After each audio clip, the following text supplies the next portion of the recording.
Welcome back, ladies and gentlemen, to Gamestah TV for the Heroes of the Storm Summer Qualifiers for the HGC for the final time tonight. My name is Kit Fox, your host. Crisis is your producer. We've got Avexium doing the community thing on the Twitters and the Facebooks and the Twitches and whatever else there is. And if you have just joined us, ladies and gentlemen, I'll run through a quick recap of the previous round. Teams all went down to Ethereal Cat. Elite picked up their first win of the week over the initial D Mega Mix. Nomia took down Sweet Dreams on stream that we just witnessed. And SASSU defeated the Rejects and Hacky. We are into round 5. The leaders of the table so far for week 2 are Nomia. They are 4-0, yet to pick up a loss, but hot on their heels is SASSU, who will be featured on stream tonight.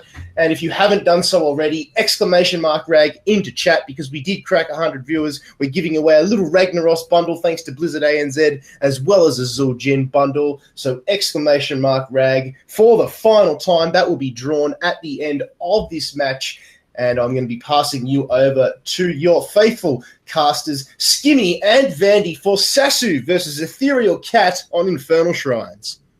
Thank you, Kit Fox. Here we are, guys. Last game of the night, and this is the one. Well, I suppose this is the second one really you've been waiting for. We just had Nomia and Sweet Dreams up on stream. That was the big cluster clash of the night, the big Titans doing a battle. But this is one that people have been looking forward to. It's got a certain player known as Explicit that I'm sure anybody that's been playing in ANZ for a long time will be quite familiar with, Vandy. That's right, Skimmy. And I'm also just sort of looking forward to seeing, I guess, what they can bring, because it's going to be the first time we see them play, actually, tonight. Well, it is. And I mean, we're looking at how they're actually been performing. I've been watching them on the ladder. They're currently 2-2, matched with Sweet Dreams. And who would know, or who knew, really, that a team name swap would really hurt them so bad compared to last week? Oh, I mean, it's so bad for team morale, Skimmy. I mean, look at them. They've got identity crisis. They don't know what to do with themselves. You're thinking on the exact same wavelength as me. They've just lost who they are. They were so embraced in what they were called. Keep yourself safe. Well, they haven't kept themselves too safe this time. They're 2-2 currently. So unlucky, I believe, is the word we like to say here in ANZ.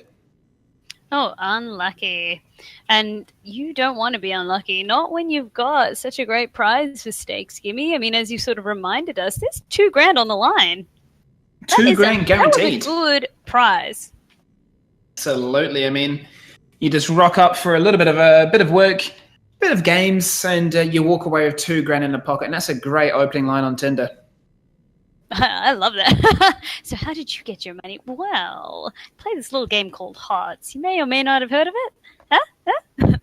Well, I've got the hots for you, and that's when everybody just simultaneously cringes, and that's when I let myself out the door. Not that this is a personal story of myself. I would never do anything like that. But let's get on to the game. Let's get on to a more serious note here. Explicit, the man himself, finally loading into the lobby. We're on Infernal Shrines. We've exhausted the entire HGC map roster. We're back to square one. It's your favorite. It is Infernal Shrines, and we're going to start things off here in just a second. Vandy, any predictions for this one? Are you thinking big Explicit and the boys can do it? I mean, the sky's the limit on ANZ. We've seen some great upsets as we sort of heard about last week. Unfortunately, we didn't get to catch it, but it does happen. And this time, if it does happen, we'll be watching, because they're the game that we're streaming tonight. They are indeed. It's going to be SASSU that start things off here. The coin toss favour them. They've got the first ban here. And we're going to flip it to the red side in just a second as Alarak is banned. We're going to subtract them to E-Cat because we don't want to ruin the mojo, we don't want to ruin the flow, and we don't want to choke on the mic. That's not fun for us, not fun for your ears. No, so E-Cat I'm totally fine with. And SASSU, who we saw from last week, doing a comeback or a return. It's good to see that they're hungry for the wins and they're really thinking. And we've got a Ragnaros ban right there. I think they've been paying attention to the couple of games that they saw before. They're saying, goodbye, Firelord. Skimmy, that guy can provide so much damage at such a range and so much burst as well. Yeah, big old Rag Daddy. He's an absolute beast. He's a complete terror. And there's a reason he's been picked so much globally and had so much success, because he just does so much damage. You were telling me a story just before about how a player from ANZ played on NA and got GM. So speak for yourself. There's a story. There's a success story.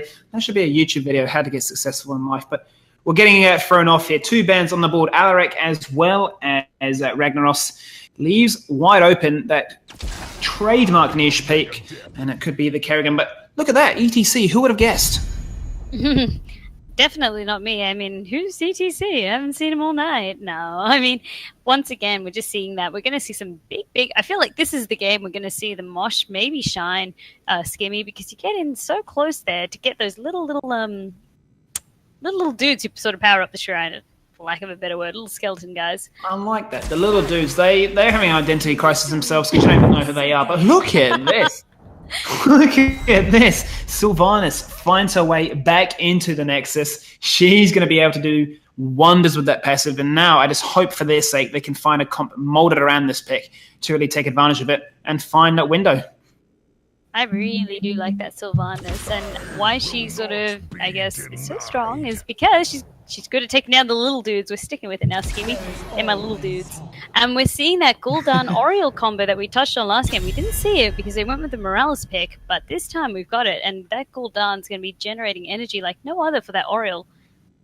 Well, this is it, and I'm just wondering now how the side of SASSU the side of ECAT respond to this. Do they go for the Vala ban? It seems like the most likely choice here because Oriole paired with those two DPS would be an absolute beast. They go for Tychus instead, so that's very interesting. Possibly suggest they're going to go for an Azmodan. I wouldn't be too surprised. Oh, you're touching on some sort of deep wounds there now, Skimmy. But no one's saying that. I mean, Azmodan, always great, but there's Kerrigan still left on the board, and we know that she's one of ANZ's sort of favorite picks for this map as well, because she's just so effective at locking down that area, as well as taking the objective almost by herself sometimes. I'm looking forward to this one, Vandy. How are ECAT going to round things out? They've got the Sylvanas for the push. They've got the Zarya for the double tank. Got her for the double damage, really, essentially. 2 picks on the boards. This is a team we know nothing about. We have no idea how they draft. Do they draft standard? Do they draft off meta? Do they draft whatever they feel like? Malfurion is going to be what's taken here in terms of support options. Every support is available by the Oriole, but they feel that they need that sustain. 20 seconds left on the board right now. They do have a few options. Like you said, you've brought that Kerrigan.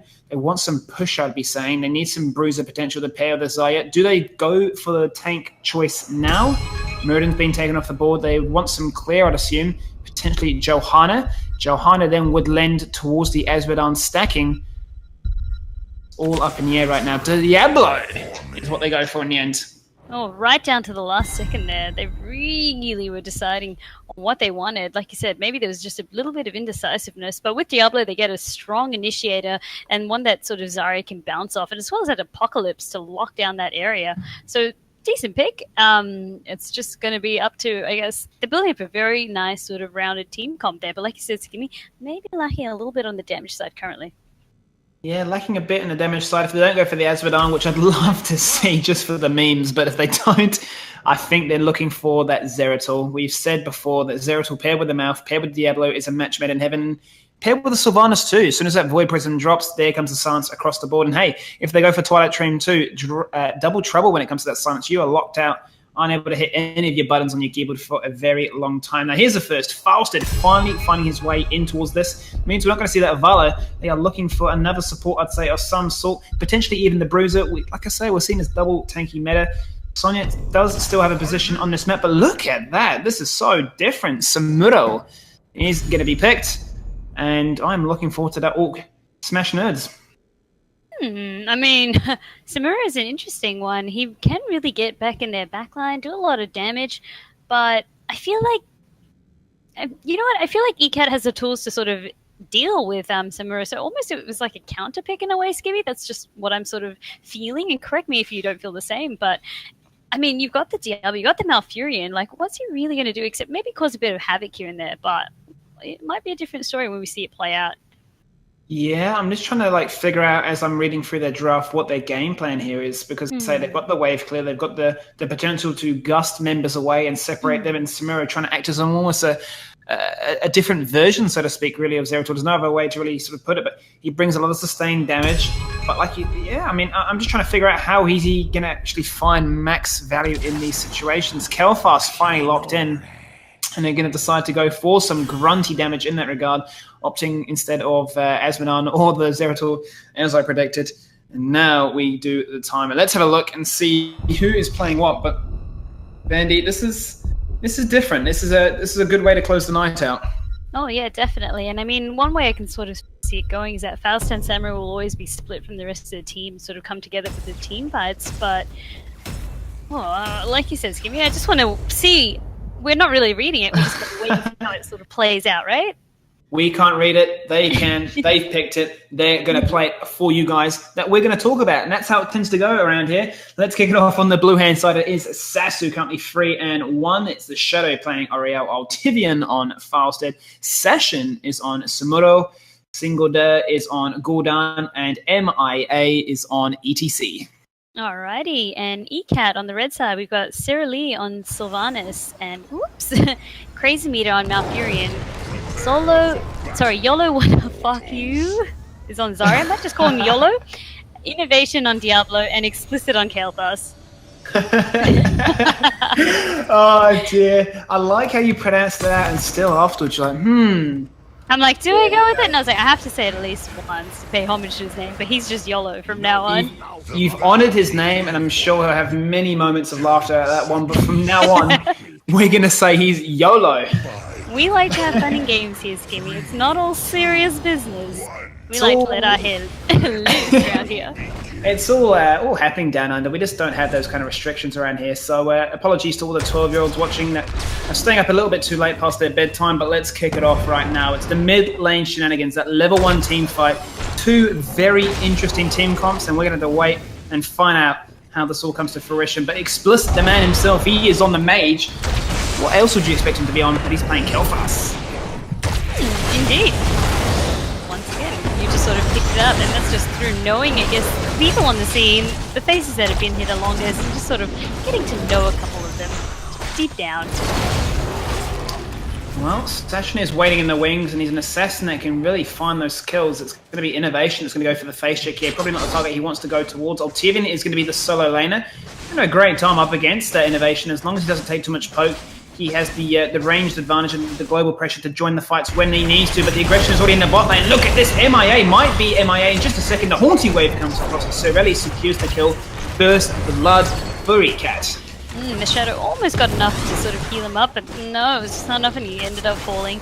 And with Zarya this time, we're going to see, I guess, a maximum energy sort of build coming up. And Diablo as well, taking, I guess, a bit of an armor build here, because I guess he sort of read the team comp with all those armor changes going in Skimmy. He's sort of seeing 2 auto attackers, and especially, I guess, heavily that Samuro, just wanting as much durability as possible.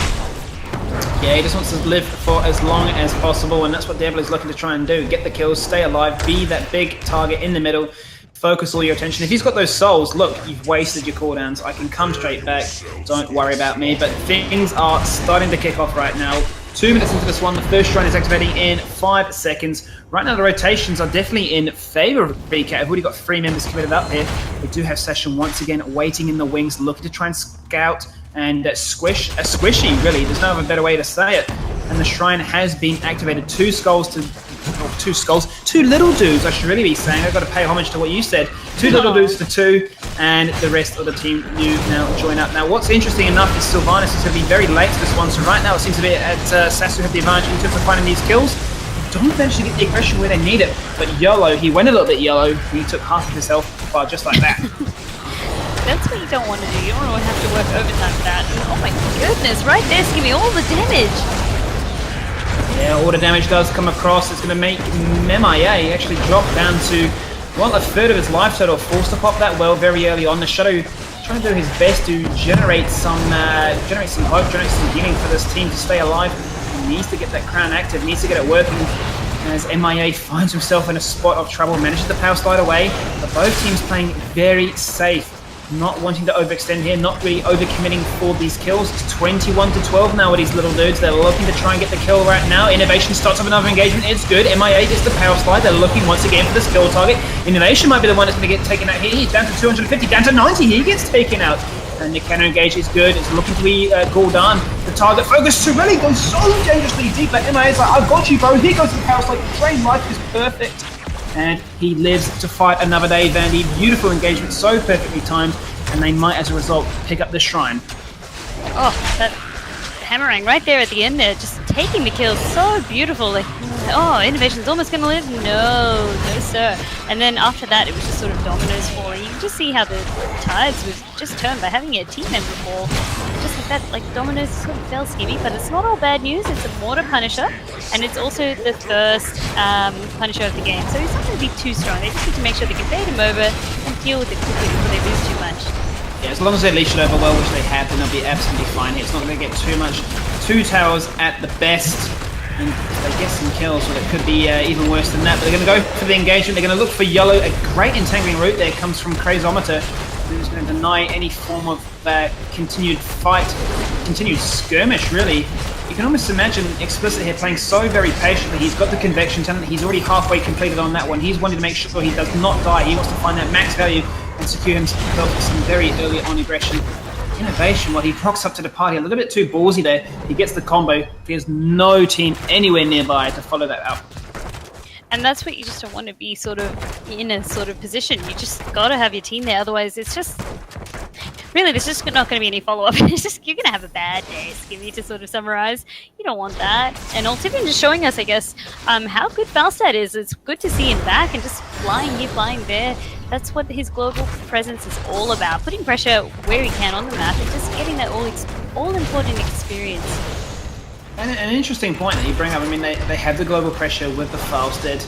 And Sylvanas rocking up late. I wonder if she was undecided as to whether or not to push, because there have been times, I mean, it's been a few metas ago, a few patches ago, where we used to have Zul just decide not to even turn up. He would just push both mid and bot. He would just double soak. And the side that had the 4 members would just delay for as long as possible, would not overextend for the fight, would not bother going for those skulls for the little dudes. And they would just get an XP advantage even if they lost. So, interesting decision. They have paid the price to a 4 level down, but this game is still so much in the bag. The game is young, Skimmy, that's indeed right. And oh, Diablo just getting a sneaky charge there by MIA, but wasn't in tower range, so also his EDC is very, very durable. But look at how far Altivian's pushing now, Skimmy. He could be in a little bit of trouble.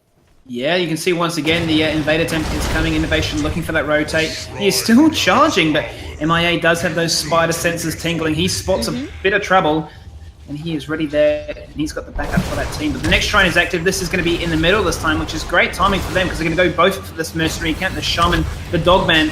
He's going to push in both top, or actually from both times, both teams really, both blue and red, pushing, collaborating in that top lane, whilst Samuro and Sylvanas, well, they have a bit of fun in the bottom lane, and once again, it's that decision, do I come up to the shrine? That's what Surly is really deciding here, and right now, that decision is clearly no. SASSU got a really big head start on the little dudes, as we're calling them tonight. I'm quite fond of it now. But in saying that, they're almost halfway done, Skimmy, with, I guess, Sylvanas just choosing to remain down bot and just sort of try and take an objective. They know maybe it's not worth fighting for this time around, especially with 10 being taken. That's a smart thing to do, I'd say. Absolutely. I was just going to say, they have 10 against them. They're going to try and even that out by actually picking up some structures themselves. But Session's going to rock up to the bottom lane. He's going to start a party. Maya is coming in. He's going to try and spot an opportunity. He does. They collapse on towards him. The Haunting Wave is being used. Mech it twice, but look at that. The Lightning Rod, which is locked on. Doesn't matter how you try to juke. Doesn't matter how you try to run. That is going to zap you in the face. Oh, she almost got away too, but like you said, too locked on. He was basically just lining up the ones and the sides right there. Just got to worry about. So, Falstad, it's good to see you, buddy. It's good to see you doing Falstad things. Falstad things. I think we're going to make a hashtag Instagram where we fit every possible option here. But look at that spin to win, knockback, punch on, damage. But no, Innovation defies the odds, and he somehow, some way survives on 100 health. Gets the tap, gets the heal. The A-bot comes across. If they're going to go for the re-engagement, the Frozen Punisher is jumping on in. He is getting rowdy, doing John Cena things here in the WWE arena. But all of that results in just a broken Fort Vandy. Oh, all that for nothing. But with seeing Innovation, that was almost a repeat of the game that we had earlier, where it was like, yeah, we've got the kill, we don't need to pursue, and then by some sort of miracle, like, I've got it. Or if they chased a little bit more, I might have had it. So Innovation lives for another day, Skimmy. He's going to be quite chuffed of himself in that engagement. But look again, once again, Maya, he's just spotted the opportunity. He's got the mosh pit. There we see Yellow actually found a way of getting out of that one. He had been cleansed, but Mai actually then pays the price. He spots the opportunity. He spots the way of getting himself taken out of the opportunity. Gust is ready. Obsidian jumps in very aggressively there with that fight, but has to barrel all away. Does not want to die and be another number, be another statistic. And Explicit, well, looking at that conviction, he is so close. If we actually check out the talents, he needs one more hero hit with that Flame Strike, and that is going to surge in power. Beat me to saying it. Skimmy's done a great job of staying alive, playing a cautious game, making sure that he can complete that all-important quest to get that power spike, essentially. And that's what his team wants. They want to have more oomph in their team fights going forward. Yes, you can see right now they're playing. I mean, they're definitely not out of this one. They are a level down. They are going to be beaten in the race to level 13, and you'd expect them to play once again very passively and patiently until they are on even footing. But in terms of talents, they are only getting stronger by the minute. Now, if we compare the questing talents to what we have on the left-hand side, we've got Gul'dan only halfway through those Echo Corruption meters, but I'm going to actually have to cut myself off here because Horrify comes across. Same with the Gust. It's used as the Apricot connects across. That prevents any form of aggression, but the Graviton Surge is good. The Aegis is even better, and the Silence comes across. It's not going to find the kill, but no, the Dragon Ball Z Kamehameha connects. Gul'dan, see you later. Mage for Mage. He's going to be stoked with that one there, but Sasha is jumping into the back line. He nearly got the snipe on towards Sorelli. He is still jumping around. He's caused the aggression from Explicit to chase on in. Living Bomb is good. He's got the Flame Strikes behind him. He's going, cool, I've got my Convection talent. Kill me. I don't even care right now. Or don't. Don't even kill me. The Shadow even tried to get the kill with the Searing Light. He runs away and he had a very deja vu innovation moment there. Exactly right. Just sort of live to tell another story, but I just watching that Pyroblast, like I wasn't convinced when I saw Explicit take it, but now I'm even less convinced. I mean, Phoenix is just good because it's just so much more damage that could have been stacked on top, as we sort of saw. The Wailing Arrow went out, the Graviton went out, Phoenix sort of went out too. I feel like it just would have been more effective than just killing one member of the team. Yeah, and not to mention, I mean, it zones out those members. They're so low. Effectively, you count them as kills because they are not contributing anything to that fight anymore. So you can focus on what's in front of you. And once they realize, hey, look, our backline is actually kind of screwed, they're a little bit too overcommitted. But looking at this one, finally, 13 has now been hit by ECAT, and they had to sacrifice themselves another little dude camp. This shrine is going to be taken. It's going to be acquired. And, well, SASSU are just looking to keep up this pressure. They want to keep up that healthy level of advantage. They want to keep smashing down those forts, keep those win conditions alive for themselves, and just really choke any potential comeback from ECAT. And this is going to be the scary one now, Skimmy, with that Arcane Punisher coming up abroad. It just makes it really difficult to coordinate team fight with all those arcane beams going around. So they just need to play it cautiously. And they're going to try... They're just going to try sort of poke it over and then sort of go from there. But the wall's been smashed. Look at that.